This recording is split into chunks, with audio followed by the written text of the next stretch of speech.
মানে তালিবানের তো কিছুই ছিল না।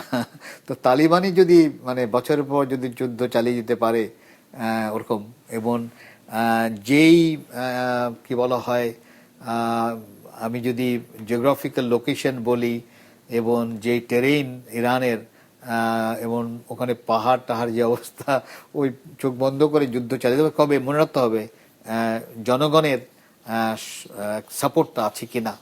আমরা কিন্তু আফগানিস্তানেও মনে করি নেই যে তালিবানের এত সাপোর্ট রয়ে গেছে, তাই না? কেউ ভাবতে পারেনি যে তালিবান, কারণ কোনো সন্দেহ নেই অ্যান্টি ওয়েমেন বলা হয়, তাদের ট্রাইবাল মধ্যেও ঝগড়া, যদি তারপরেও তো আমরা দেখলাম যে তালিবান ঠিক একেবারে আমেরিকাকে বাধ্য হলো ওখান থেকে সরাতে। তো ইরানের ব্যাপারেও তাই।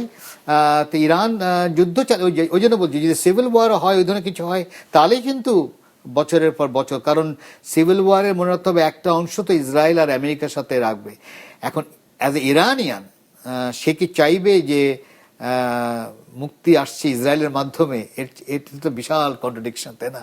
এটা তো কেউ বিশ্বাসই করবে না। তো যার জন্য আমি মনে করি না যে যদি ক্র্যাক হয়, ক্র্যাক হওয়া হতেও পারে, আমি যেহেতু আমার কোনো এভিডেন্স নাই, কিন্তু মানে গবেষক হিসেবে বলছি যদি ক্র্যাক হয় তাহলেও কিন্তু যুদ্ধ বহু বছর মানে টানতে পারবে।